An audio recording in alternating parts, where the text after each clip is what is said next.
আসসালামু আলাইকুম দর্শক, হযরত ফাতেমা রাদিয়াল্লাহু আনহার ইন্তেকালের পূর্ণাঙ্গ ঘটনাটি পড়ে বুকটা কেঁপে উঠেছিল, তাই ঘটনাটি আপনাদের সঙ্গে শেয়ার করছি। সেই সাথে ভিডিওটি স্কিপ না করে সবটুকু দেখার জন্য অনুরোধ করছি। তো চলুন শুরু করা যাক। হযরত আলী রাদিয়াল্লাহু আনহু ফজরের সালাত আদায় করার জন্য মসজিদে গেছেন। এদিকে হযরত ফাতেমা রাদিয়াল্লাহু আনহার গায়ে প্রচণ্ড জ্বর। এই অবস্থায় তিনি ঘরের সমস্ত কাজ শেষ করেছেন। আলী রাদিয়াল্লাহু আনহু মসজিদ থেকে এসে দেখেন ফাতেমা কান্না করছেন। হযরত আলী জিজ্ঞাসা করলেন, ফাতেমা তুমি কাঁদছো কেন? ফাতেমা কোনো উত্তর না দিয়ে আরো জোরে জোরে কাঁদতে লাগলেন। আলী রাদিয়াল্লাহু আনহু কয়েকবার প্রশ্ন করার পর ফাতেমা রাদিয়াল্লাহু আনহা কাঁদতে কাঁদতে বললেন, আমি স্বপ্নে দেখেছি যে আমার আব্বাজান হযরত মুহাম্মদ সাল্লাল্লাহু আলাইহি সাল্লাম আমার ঘরের মধ্যে ঢুকে কি যেন তালাশ করতেছেন। ঘর থেকে বাহির হওয়ার সময় আমি পিছন দিক থেকে আমার আব্বাজানকে ডেকে বললাম, আব্বাজান আপনি কি তালাশ করতেছেন? তিনি বললেন, আমি তো তোমাকেই তালাশ করছি মা, তোমাকে নিয়ে যাওয়ার জন্য এসেছি। আরো বললেন, আজকে তো তুমি রোজা রাখবে আলীর দস্তরখানায় আর ইফতার করবে আমার দস্তরখানায়। হযরত আলী রাদিয়াল্লাহু আনহু এই স্বপ্নের কথা শোনার পর দুজনের মধ্যে কারোরই বুঝতে বাকি রইল না যে ফাতেমা রাদিয়াল্লাহু আনহা আজকেই ইন্তেকাল করবেন। দুজন আরো জোরে জোরে কাঁদতে লাগলেন। এই সময়ের মধ্যে হাসান হুসাইন এসে জিজ্ঞাসা করলেন, আব্বাজান আম্মাজান আপনারা দুজনেই কেন কান্না করতেছেন? ফাতেমা রাদিয়াল্লাহু আনহা এর একটা অভ্যাস ছিল, যখন হাসান হুসাইন কোনো কাজে বিরক্ত করত তখন দুজনকে তাদের নানাজানের কবরে যেতে বলতেন। আজকেও ফাতেমা বললেন, তোমরা দুই ভাই এখন নানার কবরে চলে যাও। কবরের নিকট যাওয়ার সঙ্গে সঙ্গে কবর থেকে আওয়াজ আসলো, হে আমার আদরের নাতিরা, এই মুহূর্তে তোমরা আমার কাছে কেন এসেছো? আমার কাছে তো সবসময় আসতে পারবে। এখন যাও, গিয়ে তোমাদের মায়ের চেহারার দিকে তাকিয়ে থাকো। আজকের পরে তোমরা তোমাদের মাকে আর দেখতে পাবে না। এই কথা শোনার পর দুই ভাই কাঁদতে কাঁদতে দৌড়ে মায়ের নিকট চলে আসলেন। এসে মাকে বললেন যে, তোমরা দুজনে কেন কান্না করতেছিলে তা আমরা বুঝেছি। নানাজান আমাদেরকে বলে দিয়েছেন আজকের দিনটা তোমার জন্য শেষ দিন। নানাজান আমাদেরকে তোমার চেহারার দিকে তাকিয়ে থাকার জন্য বলেছেন। বিকেলের দিকে হযরত ফাতেমা রাদিয়াল্লাহু আনহার শরীর বেশি খারাপ হলো, তাকে বিছানাতে শোয়ানো হলো। হযরত ফাতেমা রাদিয়াল্লাহু আনহা মৃত্যুর কিছুক্ষণ পূর্বে হযরত আলী রাদিয়াল্লাহু আনহাকে তিনটি কথা বললেন। প্রথম কথা হলো, যেদিন থেকে আমি আপনার ঘরে এসেছি ওই দিন থেকে শুরু করে আজ পর্যন্ত আপনাকে আমি অনেক কষ্ট দিয়েছি। আপনি যদি আমাকে ক্ষমা না করেন তাহলে কিয়ামতের ময়দানে আমার আব্বাজান অনেক লজ্জিত হবেন, তাই আপনি আমাকে ক্ষমা করে দিবেন।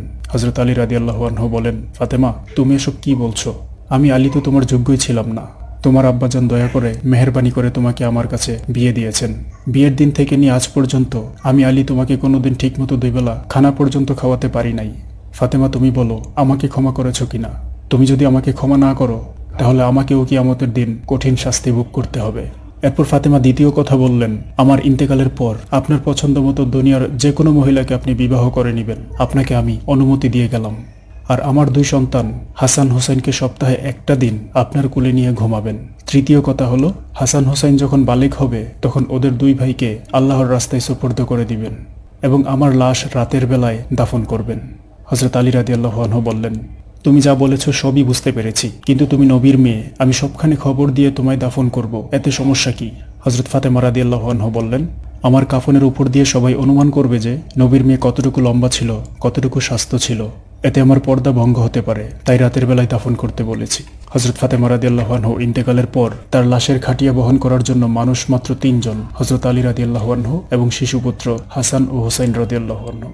হযরত আলী মনে মনে ভাবছিলেন যে খাটিয়া বহন করার জন্য মানুষ আরো একজন প্রয়োজন, তবেই চার কোনায় 4 জন কাঁধে নিতে পারবে। এমন সময় হঠাৎ করে হযরত আবু যর গিফারি রাদিয়াল্লাহু আনহু চলে আসলেন এবং খাটিয়ার এক কোনা বহন করলেন। হযরত আলী রাদিয়াল্লাহু আনহু অবাক হয়ে প্রশ্ন করলেন, বললেন, হে আবু যর, আমি তো কাউকে ফাতেমার ইন্তেকালের কথা বলি নাই, আপনি জানলেন কিভাবে? হযরত আবু যর গিফারি রাদিয়াল্লাহু আনহু বললেন, আমি আল্লাহর রাসূল সাল্লাল্লাহু আলাইহি সাল্লামকে স্বপ্নে দেখেছি। তিনি বললেন, হে আবু যর, আমার ফাতেমার লাশ বহন করার জন্য লোকের অভাব, তুমি তাড়াতাড়ি চলে যাও। হে আলী, আমাকে তো হুজুর আকরাম সাল্লাল্লাহু আলাইহি ওয়াসাল্লাম বলেছেন, তাই কাল বিলম্ব না করে আমি অতি দ্রুত চলে এলাম। হযরত ফাতেমা রাদিয়াল্লাহু আনহাকে যখন কবরে নামাচ্ছেন তখন হযরত আবু যর গিফারি রাদিয়াল্লাহু আনহু কবরের কাছে গিয়ে কবরকে উদ্দেশ্য করে বললেন, হে কবর, তুই কি জানিস আজ তোর মধ্যে কাকে রাখবো? তোর মধ্যে যাকে রাখবো তিনি হলেন জান্নাতের সকল মহিলাদের সর্দার, হযরত ফাতেমা রাদিয়াল্লাহু আনহাকে রাখবো। খবরদার বেয়াদবি করবি না। কবর থেকে কোনো আওয়াজ নেই। হযরত আবু যর গিফারি রাদিয়াল্লাহু আনহু আবারও কবরকে বললেন, হে কবরের মাটি, তুই কি জানিস আজ তোর মধ্যে কাকে রাখবো? তোর মধ্যে যাকে রাখবো তিনি হলেন বেহেশতের সমস্ত জওয়ানদের সর্দার ইমাম হাসান হোসেনের আম্মা। খবরদার বেয়াদবি করবি না। এবারও কবর থেকে কোনো আওয়াজ আসলো না। এরপর আবু যর গিফারি রাদিয়াল্লাহু আনহু আবারও কবরকে উদ্দেশ্য করে বললেন, হে কবর, তুই কি জানিস তোর মধ্যে আজ কাকে রাখবো? তোর মধ্যে আজ যাকে রাখবো তিনি হলেন আসাদুল্লাহিল গালিব। দুনিয়ার সমস্ত কাফেরদের বিরুদ্ধে স্বয়ং আল্লাহ রাব্বুল আলামিন যাকে বাঘ বানিয়ে পাঠিয়েছিলেন সেই হযরত আলী তার স্ত্রীকে রেখে যাব। খবরদার বেয়াদবি করবি না। এবারও কবর থেকে কোনো আওয়াজ আসলো না। এরপর হযরত আবু যর গিফারী রাদিয়াল্লাহু আনহু আবারও বললেন, হে কবরের মাটি, তোর ভিতরে আজ যাকে রেখে যাচ্ছি তিনি হলেন বিশ্বনবী দুজাহানের বাদশাহ রাসূল করিম সাল্লাল্লাহু আলাইহি সাল্লামের কলিজার টুকরাকে রেখে যাচ্ছি, খবরদার কবর বেয়াদবি করবি না। ঠিক তখন আল্লাহ তাআলা কবরের জবান খুলে দিলেন। কবর থেকে আওয়াজ বেরিয়ে এলো, হে আবু যর, আমি অন্ধকার ঘর, আমি সাপ বিচ্ছুর ঘর, আমি এমন একটি ঘর যার মধ্যে কোনো বংশ পরিচয় কাজ হয় না। আমি দুজাহানের বাদশাহের মেয়ে ফাতেমাকে চিনি না, আলীর স্ত্রীকে চিনি না, হাসান হোসেনের মাকে চিনি না, জান্নাতের মহিলাদের সর্দারিনীকে চিনি না। আমি শুধু চিনি ঈমান আর আমল। আমার মধ্যে যে ঈমান আর আমল নিয়ে আসবে আমি তার জন্য প্রশস্ত হয়ে যাব আর সে শান্তিতে থাকবে। আর আমল যদি খারাপ হয় তার অবস্থা চূড়ান্ত হয়ে যাবে। বন্ধুরা, তাই আসুন আমরা চেষ্টা করি ঈমান আর আমল নিয়ে যেন কবরে যেতে পারি। আল্লাহ আমাদের সকলকে সঠিক আমল করার তৌফিক দান করুন। আমিন।